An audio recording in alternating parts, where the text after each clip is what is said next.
18h28, estamos de volta com Fala Tudo, o programa da Band FM 96,9. Estamos ao vivo também pela página da Band no Facebook. E agora a gente vai conversar com o deputado estadual Sargento Nery, que é do Avante. Foi ele quem protocolou o pedido de impeachment do governador João Dória e a gente vai entender um pouco isso a partir de agora. Deputado, boa noite, muito obrigada por estar com a gente. Vamos falar tudo? Boa noite, obrigado por me convidar novamente para essa entrevista. É um prazer estar com você. Parabéns pela repercussão do programa. Vamos sim, vamos ter um papo reto, como se diz. Vamos lá. Deputado, o senhor protocolou o pedido de impeachment do governador, mas ele acabou não passando na Assembleia. De qualquer forma, isso teve algum andamento em relação a investigações fora da Assembleia? Sim, eu costumo falar que o PDO, né, só para o público entender, eu criei um grupo de parlamentares, hoje são 10 parlamentares. PDO, parlamentares em defesa do orçamento. Uhum. E todo o material que foi incluído na peça de impeachment, deu 111 laudas, foram trabalhos produzidos pelo próprio PDO. E eu sempre falo que o trabalho do PDO tem início, meio e fim. Qual que é o final do trabalho do PDO? É também o Ministério Público Federal, Estadual, Tribunal de Contas e a própria Polícia Federal. Então, todos os trabalhos que estavam no impeachment foram também representados a esses órgãos. E esses órgãos vão dar continuidade está dando investigações. Continuidade. Que é importante a população saber o seguinte: o deputado ele pode fiscalizar, mas ele não tem a autonomia ou o poder de processar, né, julgar e condenar. Então, o que o deputado faz? Ele fiscaliza, botando a irregularidade, ele representa os órgãos competentes. Entendi, certo. Deputado, já que o senhor tocou no assunto do PDO, uma das funções dele é fiscalizar os recursos que são destinados sem licitação para o combate à Covid-19. Vocês encontraram alguma irregularidade nesse sentido? Nossa, diversas. Na utilização desses recursos? Sim, diversas. Por exemplo, é um dado que é importante até dizer. Hoje nós já economizamos para o cofre público do Estado de São Paulo em torno de 800 milhões. Com a representação que nós fizemos semana passada ao Ministério Público, que envolve várias cidades, aí é um cartel criminoso, e nós chegaremos aí a quase R$1 bilhão economizado. É claro que nós vamos precisar da atuação do Ministério Público.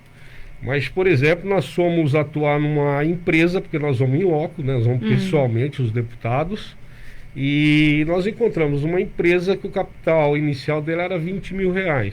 Fez um contrato de 14 milhões com o Estado, numa casa alugada, que era a sede da empresa. E era uma empresa para fabricação de máscaras? De aventais. De aventais, isso repercutiu muito, né, na época. Aluguel atrasado, né, pela dificuldade financeira do dono da empresa, mas nós percebemos que não tinha capacidade de confecção e de entrega.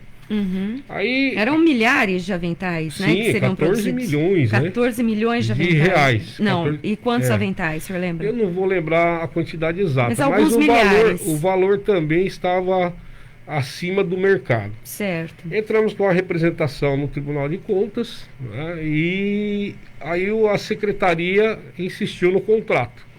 Mas 2 dias depois o governador foi e cancelou. Comprovando que realmente irregularidade.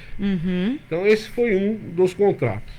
Hoje saiu uma reportagem sobre uma empresa clandestina de álcool em gel. Nós estávamos já apurando essa empresa. Eu estive lá com o deputado Márcio Nakashima, né, onde era um trabalho ilegal, clandestino, e representamos também ao Ministério Público.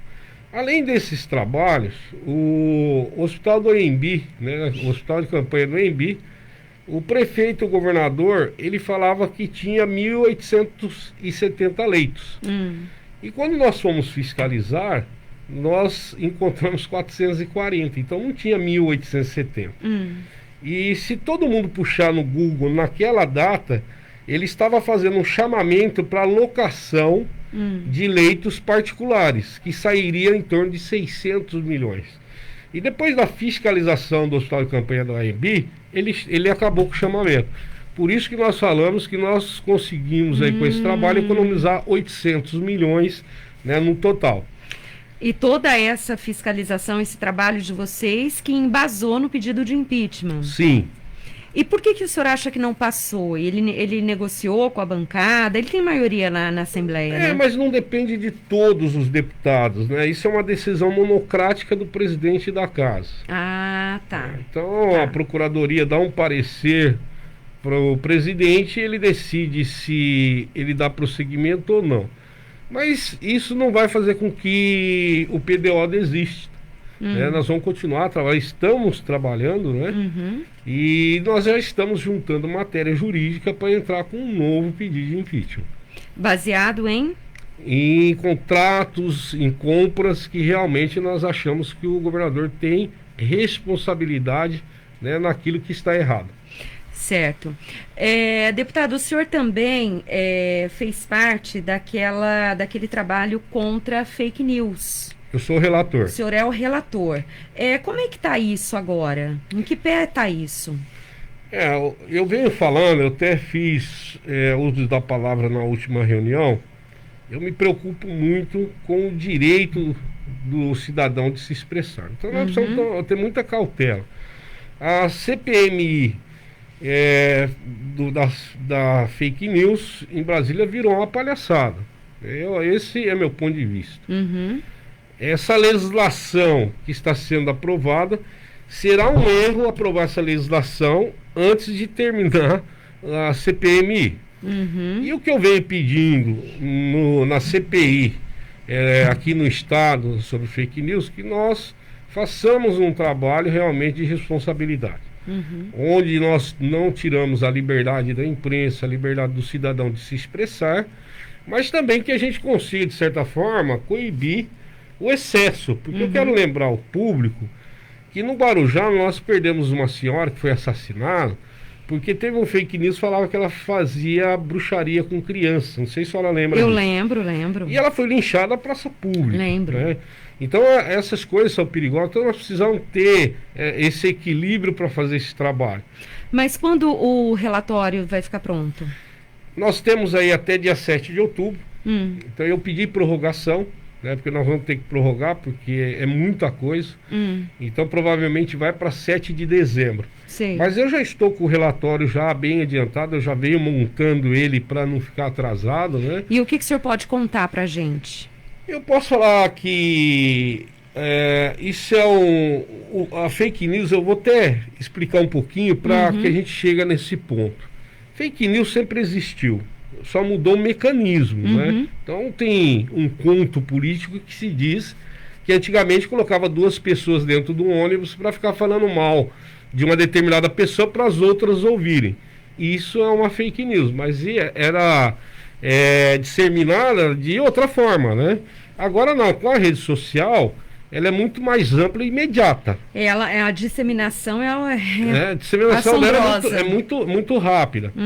E o que eu posso adiantar é que o grupo que está lá está fazendo um belo de um trabalho. Então os convidados são muito bons. Era para nós ter recebido o Jefferson, né? Que é do PTB. Que era ex-deputado federal, Roberto Jefferson. E nós vamos receber ele quinta-feira que vem. Será uma boa entrevista, será eu acredito que vai trazer coisas boas para a CPI. Nós estamos buscando, tanto nos tribunais como na CPMI, material também. Alguns já chegaram, né? Mas eu posso adiantar o seguinte, principalmente eu que sou o relator, nós não estamos à caça às bruxas. Nós estamos realmente atrás de fatos que leve a chegar a um denominador comum onde nós consigamos dar liberdade à população e coibir os excessos. Entendi. Isso é o principal. Tá certo. E em relação à legislação que envolve a fake news, o que o senhor acha que precisa constar nessa lei?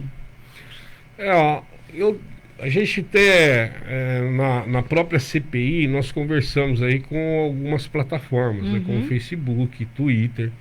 Uma coisa que eu acho importante, não pode ter um anonimato. Acho que o anonimato não pode existir. Né? A pessoa que quer fazer uma crítica, ela tem que fazer, né? O político está para receber crítica. Sem perfis falsos, né? Eu acho que tem que ter o registro. Eu acho que é o primeiro passo. Porque as pessoas também têm que ser responsáveis por aquilo que produz. Sim. Né? Então, eu acho que o principal nessa lei é ter o registro de quem está operando um canal, está operando uma página, né, de Facebook ou qualquer outra coisa. Tá certo. Bom, deputado, o senhor veio visitar a região, um deputado que é de Lins. O que o senhor veio fazer por aqui? Teve algum assunto específico? Não, na verdade, eu acho que já é a quarta vez que eu venho, né, depois de eleito, né, já é a quarta vez. É uma região que eu trabalho muito, né, mandamos recursos tanto para Araçatuba, Guararapes, e venho constantemente para saber as dificuldades, o que nós podemos ajudar, principalmente na segurança pública, né? Porque a segurança pública, em termos de quartéis, delegacias, é muito carente em estrutura. Então nós precisamos estar ajudando, porque vai favorecer a população. Deputado, o ouvinte Flávio Cambuí está aqui no Facebook. Ele disse o seguinte, que o senhor ajudou a aprovar a reforma da Previdência Estadual e que isso acabou prejudicando os funcionários públicos ativos e inativos, segundo ele, né? Então ele pergunta, o senhor não se arrepende? Ele pergunta mais, o senhor vai ser a favor da reforma administrativa que o Dória já mandou para a Assembleia? Ele diz que é funcionário público estadual desde 2002. Eu não sei qual é a classe dele, né? Se é educação, segurança. O que eu posso falar para ele é o seguinte: eu trabalhei muito na reforma da Previdência na parte da segurança. Por quê? Eu não tive espaço para trabalhar na parte da educação nem da saúde. Porque lá nós temos deputados que são da educação. Então o próprio líder do governo não abriu espaço para deputado da segurança trabalhar na parte da educação. Mas algumas coisas nós garantimos no geral. Então, por exemplo, direito adquirido não estava no texto original. Nós mantivemos, né?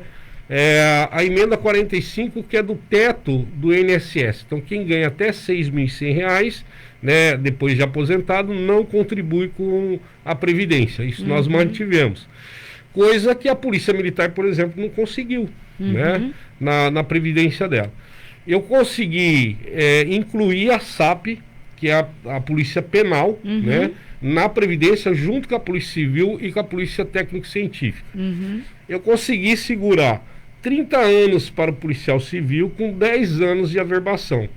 Então isso foi uma vitória nossa. E a mulher policial, 25 anos de serviço com 10 anos de averbação. Que foi uma luta para conseguir. Mas eu não tive espaço para trabalhar toda a Previdência. Até porque tem deputados para isso. Então a educação tinha deputados, a saúde tinha deputados, né? E como eu sou da segurança, eu trabalhei a parte da segurança. Quanto à reforma administrativa, nós temos um projeto lá que é o 529. Não é ainda a reforma administrativa. É um projeto que está misturado várias matérias, né? Tanto patrimonial, tributário, saúde, educação e segurança. Então está muito ruim o projeto. Eu já me posicionei contra, o PDO se posicionou contra, ele já tem 611 emendas, quer dizer, é um projeto já muito difícil de andar na casa. E não foi pautado. Eu acredito que não passe. E o que depender do PDO, que são 10 deputados, não passará. Agora, o que vem para nós será a reforma administrativa federal. Essa eu acho que já foi até enviada para o Congresso, né? Aí precisamos ver qual que é o teor dessa reforma administrativa a nível federal, que pode atingir os estados. Certo, tem um comentário aqui do professor Ronaldo, ele diz o seguinte: fico pensando o que é pior, se o desprezo do atual governo em relação à pandemia ou se os bilhões roubados pelos governos anteriores, empréstimos a países amigos via BNDES, gastos com Copa do Mundo e Olimpíada. Esse dinheiro está fazendo falta à saúde pública nesse momento crítico. É um comentário que ele fez. Eu acho até bacana esse comentário dele, Porque eu acho que não houve um descaso na pandemia. Eu acho que houve uma guerra política com a pandemia. Isso é fato. Agora, que o mau uso do dinheiro anteriormente fez falta, agora fez. Então vamos dar exemplos, né? Se tivesse feito um hospital público, ao invés de ter feito um estádio na Amazônia, nós teríamos leitos, né? Porque o que se gastou lá faria pelo menos 2 hospitais. Então esses gastos, né, esses desvios que foram feitos, realmente faz falta num momento desse. E pior, né? Por que nós estamos fiscalizando? Porque alguns atores políticos ainda não aprenderam que o país está mudando e que essa corrupção precisa acabar. Então eu sempre falo, não é hospital de campanha médica, é hospital de campanha eleitoral. Só pode ser isso, porque quem conhece São Paulo, o prefeito fazer um hospital de campanha no AMB, Ibirapuera e Pacaembu, a área geográfica é muito perto, né? Para quem não conhece, é bom dizer isso. É muito próximo. Se ele tivesse feito um ali no AMB, outro lá no extremo leste, outro lá no extremo oeste, teria uma razão de ser. Mas fazer esses 3 hospitais muito próximos me leva a crer que só foi para realmente para fazer Mas eles uma não arrecadação. foram necessários, deputado? Não foram, porque e eu visitei todos. Olha só, o Hospital de Ibirapuera, nós estávamos no auge da pandemia, quando declarado pelo governo. São 480 leitos, tinha 220 ocupados.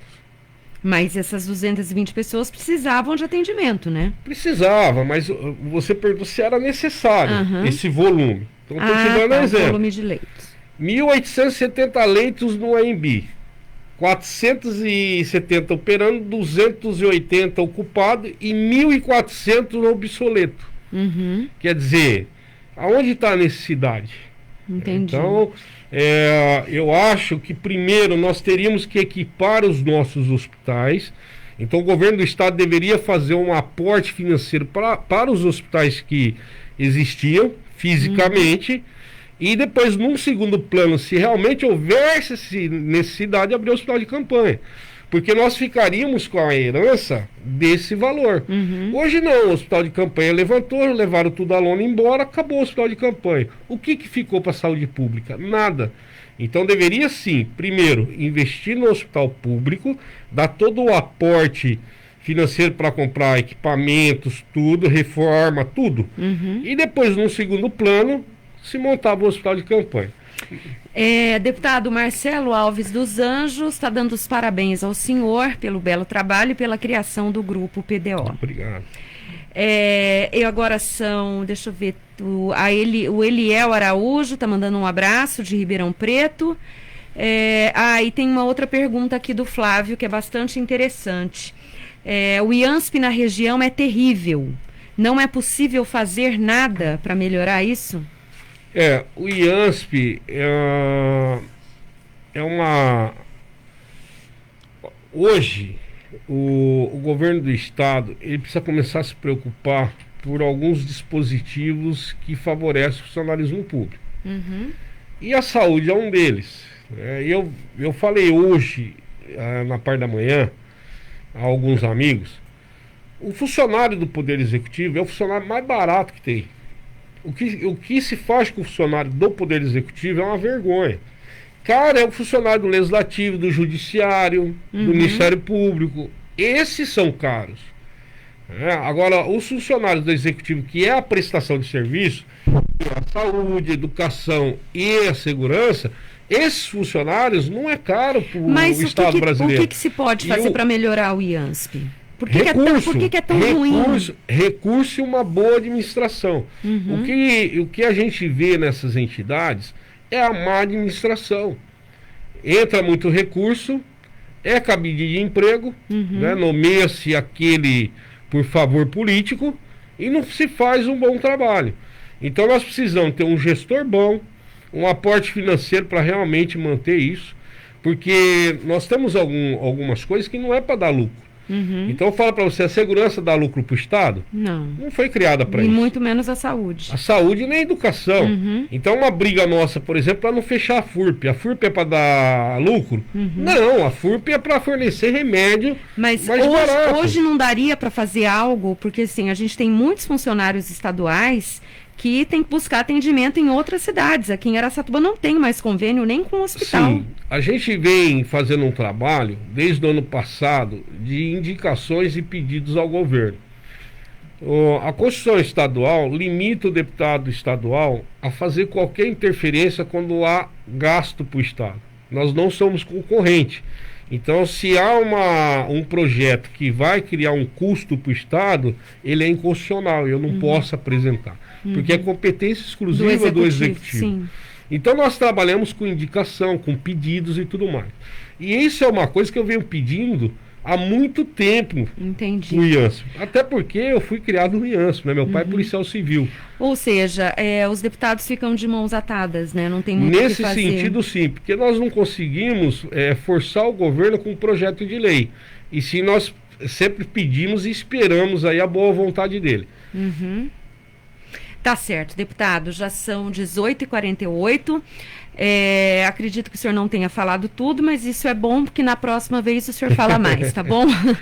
Muito obrigada pela entrevista e até a próxima. Eu que agradeço, um abraço a todos e o PDO continua. Eu posso passar o site do PDO? Claro, por favor. Quem quiser acompanhar o trabalho do PDO, quiser conhecer, é www.grupopdo.com.br. Lá está todos os nossos trabalhos, valores e também as representações. E é possível fazer denúncia também? Sim, lá tem a forma de fazer a denúncia. Tá. E só para concluir, que eu acho importante, nós já estivemos em 2 cidades a pedido de vereadores, né?